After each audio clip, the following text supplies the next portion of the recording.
Hello friends, welcome back to our channel ఈ సేవ మీ అందరి సేవలో. తెలంగాణలో రేషన్ కార్డ్ దరఖాస్తుల విషయంలో రోజుకొక న్యూస్ స్ప్రెడ్ అవుతుంది. రీసెంట్గా గ్రామ సభలు ఏర్పాటు చేసి రేషన్ కార్డులకు దరఖాస్తులు అయితే తీసుకున్నారు. మళ్ళీ 2 రోజుల క్రితం మీ సేవలో రేషన్ కార్డులు దరఖాస్తు చేసుకోవాలని ప్రభుత్వ ఉత్తర్వులు జారీ చేసినట్టుగా ఒక న్యూస్ బయటకు వచ్చింది. కానీ మీ సేవ సెంటర్లకు వెళ్లి అడిగితే రేషన్ కార్డు దరఖాస్తులు ఇంకా స్టార్ట్ అవ్వలేదని చెప్తున్నారు. అయితే ఈ రేషన్ కార్డులకి మళ్ళీ మీ సేవలో దరఖాస్తు చేసుకోవాలా? ఒకవేళ మళ్ళీ చేసుకోవాల్సి వస్తే కొత్త రేషన్ కార్డుకి ఎలా అప్లికేషన్ చేసుకోవాలి? రేషన్ కార్డులో పేర్లు చేర్పించడం మరియు ఆల్రెడీ ఉన్న రేషన్ కార్డులో పేర్లు తొలగించడం, రేషన్ కార్డులో మార్పులకి ఎలా అప్లికేషన్ చేసుకోవాలి, గ్రామ సభలలో ఇచ్చిన అప్లికేషన్ల సంగతి ఏమిటి, అసలు ఈ రేషన్ కార్డుల విషయంలో ఏది నిజం ఏది అబద్ధం అనే విషయాలపై ఈ వీడియోలో క్లారిటీగా తెలుపబోతున్నాను. సో ఎక్కడా స్కిప్ చేయకుండా కంప్లీట్గా చూస్తే మీకు రేషన్ కార్డుల అసలు విషయం అనేది అర్థమవుతుంది. తెలంగాణ రాష్ట్రం ఏర్పడిన తర్వాత సమగ్ర కుటుంబ సర్వే ద్వారా మొదటిసారి రేషన్ కార్డులు ఇవ్వడం జరిగింది.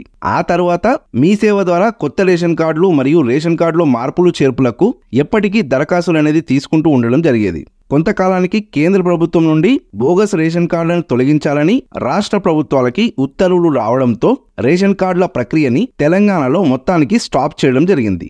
అప్పటికే లక్షల్లో రేషన్ కార్డు దరఖాస్తులు పెండింగ్లో ఉన్నాయి. అందులో కొత్త రేషన్ కార్డుకి దరఖాస్తు చేసుకున్నవారు, రేషన్ కార్డులో పేర్లు చేర్పించిన వారు, కార్డుల్లో కొన్ని తప్పులు సరి చేసుకునేందుకు అప్లై చేసుకున్నవారు మరియు కొంతమంది విడిగా రేషన్ కార్డు తీసుకునేందుకు ఆల్రెడీ ఉన్న రేషన్ కార్డు నుండి పేరు తొలగించేందుకు దరఖాస్తు చేసుకున్నవారు కూడా ఉన్నారు. అయితే ఈ అప్లికేషన్లన్నీ ఇన్స్పెక్టర్ పెండింగ్ లేదా డిఎస్ పెండింగ్ అనే స్టేటస్ లో మాత్రమే ఉన్నాయి. కొత్త రేషన్ కార్డులను అప్రూవ్ చేసే ప్రక్రియ నిలిపివేసి వరుసగా 3 నెలలు రేషన్ తీసుకోని వారి కార్డులతో పాటు డూప్లికేట్ కార్డులు మరియు కొంతమంది అనర్హుల రేషన్ కార్డులను 2018 తర్వాత తెలంగాణ ప్రభుత్వం తొలగించింది. హుజురాబాద్ ఎలక్షన్ మూమెంట్ లో కేవలం హుజురాబాద్ లో మాత్రమే కొత్త రేషన్ కార్డు దరఖాస్తులు స్వీకరించి కొంతమందికి అప్రూవ్ చేయడం జరిగింది. ఇక అప్పటి నుండి ఇప్పటి వరకు మీ సేవలో గానీ సివిల్ సప్లై ఆఫీసులో గానీ ఎటువంటి రేషన్ కార్డు అప్లికేషన్లను తీసుకోలేదు మరియు అప్రూవ్ చేయడం జరగలేదు. 2023 డిసెంబర్లో కొత్తగా కాంగ్రెస్ ప్రభుత్వం ఏర్పడిన తర్వాత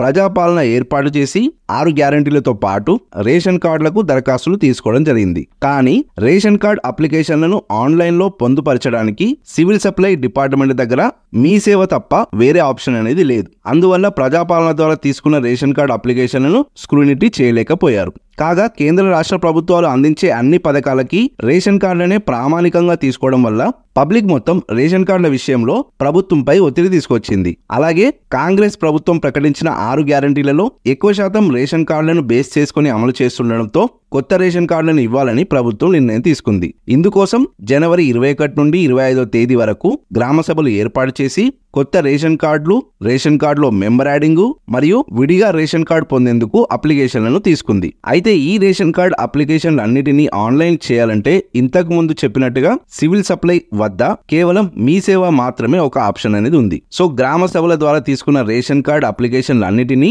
ఆన్లైన్ లో నమోదు చేసేందుకు సివిల్ సప్లై డిపార్ట్మెంట్ మీ సేవ సెంటర్లకు ఉత్తర్వులు జారీ చేసింది. అయితే ఈ ఉత్తర్వులను బేస్ చేసుకుని మీ సేవ సెంటర్లో కొత్త రేషన్ కార్డులకు దరఖాస్తులు తీసుకుంటున్నారని ఒక న్యూస్ స్ప్రెడ్ అయింది. కానీ సివిల్ సప్లై డిపార్ట్మెంట్ క్లారిటీతో పత్రికా ప్రకటన కూడా రిలీజ్ చేయడం జరిగింది. ఆ తర్వాత రేషన్ కార్డు దరఖాస్తులను ఎలక్షన్ కమిషన్ నిలిపివేసిందని మరో న్యూస్ స్ప్రెడ్ అయింది. అది కూడా ఫేక్ న్యూస్ అని ఎలక్షన్ కమిషన్ డిక్లేర్ కూడా చేసింది. అయితే మొత్తానికి గ్రామ సభల ద్వారా తీసుకున్న రేషన్ కార్డు అప్లికేషన్లను మీ సేవ వెబ్సైట్ ద్వారా ఆన్లైన్ లో అప్లోడ్ చేసేందుకే civil supply department ESD Mee Seva వారికి ఉత్తర్వులు అనేది జారీ చేసింది. కానీ ఈ రేషన్ కార్డు అప్లికేషన్లన్నీ ఆన్లైన్ లో అప్లై చేయడానికి చాలా సమస్యలు ఉన్నాయి. అదేంటంటే గత 10 సంవత్సరాలుగా మీ సేవ ద్వారా పెట్టుకున్న రేషన్ కార్డు అప్లికేషన్లు సివిల్ సప్లై డిపార్ట్మెంట్ వద్ద పెండింగ్ లో ఉన్నాయి. అందులో కొత్త రేషన్ కార్డుకు దరఖాస్తు చేసుకున్న అప్లికేషన్లు, మెంబర్ యాడింగ్ కోసం చేసుకున్న అప్లికేషన్లు, రేషన్ కార్డులో తప్పుగా పడ్డ పేరు కరెక్షన్ చేసుకున్న అప్లికేషన్లు, అడ్రస్ మార్పిడికి పెట్టుకున్న అప్లికేషన్లు అండ్ విడిగా రేషన్ కార్డు పొందేందుకు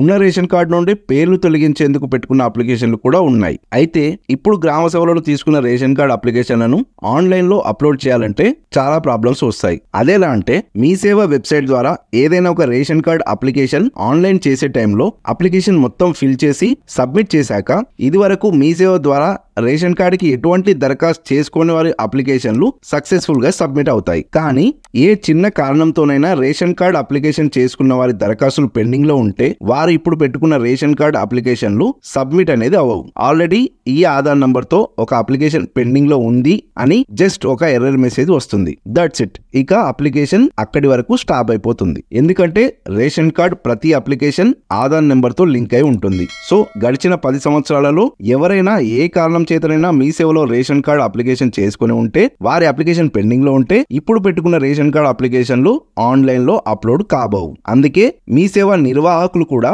రేషన్ కార్డ్ అప్లికేషన్ చేయాలంటే చాలా ఇబ్బంది పడతారు. అప్లికేషన్ మొత్తం ఫిల్ చేశాక ఎర్రర్ వస్తే వారు చేసిన వర్క్ మొత్తం వృధా అవుతుంది. సో ఈ ప్రాబ్లమ్స్ రాకుండా ఉండాలంటే ముందుగా సివిల్ సప్లై డిపార్ట్మెంట్ వారు పెండింగ్ లో ఉన్న అన్ని అప్లికేషన్లను వెరిఫై చేసి అప్రూవ్ చేయడమో లేదా రిజెక్ట్ చేయడమో చేయాలి. ఆ తర్వాత విడిగా రేషన్ కార్డు పొందాలనుకునే వారి పేర్లు వెంటనే తొలగించే విధంగా ఒక జీవో తీసుకురావాలి. అంతేకాకుండా రేషన్ కార్డుల వెరిఫికేషన్ విషయంలో కూడా ఒక ఖచ్చితమైన ప్రాసెస్ ని తీసుకురావాలి. ఇప్పటికే ఎంతో మంది అనర్హులకి తెలంగాణలో రేషన్ కార్డులు ఉన్నాయి. కార్లు, బంగ్లాలు ఉన్నవారికి, 10 ఎకరాలకు మించి వ్యవసాయ భూమి ఉన్నవారికి, 1000 గజాలకు మించి ప్లాట్లు ఉన్నవారికి, ఇలా చెప్పుకుంటూ పోతే ఎంతో మంది అనర్హులకి రేషన్ కార్డులు ఉండి ప్రభుత్వ పథకాల లబ్ధి పొందుతున్నారు. కానీ అర్హులైన చాలా మంది పేదవాళ్ళు రేషన్ కార్డులు లేక, ప్రభుత్వ పథకాలు పొందలేక మీ సేవల చుట్టూ, ప్రభుత్వ ఆఫీసుల చుట్టూ తిరుగుతున్నారు. సో అనర్హులైన వారి రేషన్ కార్డులు తొలగించి నిజమైన అర్హులకి రేషన్ కార్డులతో పాటు ప్రభుత్వ పథకాలు అందించాలని మన ఛానల్ తరపున నేను ప్రభుత్వాన్ని వేడుకుంటున్నాను.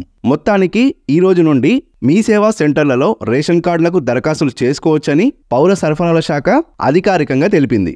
అండ్ మీ సేవ వెబ్సైట్ లో కూడా రేషన్ కార్డ్ అప్లికేషన్ ని ఎనేబుల్ చేయడం జరిగింది. అయితే కులగణన లేదా ప్రజాపాలన లేదా రీసెంట్ గా జరిగిన గ్రామ సభలలో రేషన్ కార్డుకి దరఖాస్తులు చేసుకున్న వారు మళ్ళీ మీ సేవలో దరఖాస్తు చేసుకోవాల్సిన అవసరం లేదని చెప్పారు. అండ్ ఇప్పటికే అప్లికేషన్ చేసుకుని పెండింగ్ లో ఉన్నవారు కూడా మళ్ళీ దరఖాస్తు చేసుకునే అవసరం లేదు. వాటిని వెరిఫికేషన్ చేసి అప్రూవ్ చేస్తామని సివిల్ సప్లై డిపార్ట్మెంట్ వారు తెలిపారు. ఇక మిగతా వారు కొత్త రేషన్ కార్డులకు కానీ, రేషన్ కార్డులో మెంబర్ యాడింగ్ కానీ లేదా కరెక్షన్స్ కానీ అప్లికేషన్ చేసుకోవాలంటే అప్లికేషన్ ఫామ్ ఎక్కడ డౌన్లోడ్ చేసుకోవాలి, వాటిని ఎలా ఫిల్ చేయాలి, వాటికి ఏ డాక్యుమెంట్స్ అటాచ్ చేయాలి అనే విషయాల గురించి మన ఛానల్లో ఆల్రెడీ కొన్ని వీడియోస్ అయితే చేశాను. వీలైతే ఆ వీడియోస్ని చూడండి. వీడియోస్ యొక్క లింక్ని ఈ వీడియో డిస్క్రిప్షన్లో ఇస్తాను. ఓకే ఫ్రెండ్స్, ఈ ఇన్ఫర్మేషన్ మీకు నచ్చితే వీడియోని లైక్ చేయండి, మరి అందరికీ షేర్ చేయండి. ఇలాంటి మరిన్ని యూస్ఫుల్ అండ్ ఇన్ఫర్మేటివ్ వీడియోస్ కోసం మన ఛానల్ని తప్పకుండా సబ్స్క్రైబ్ చేసుకోండి. Thank you.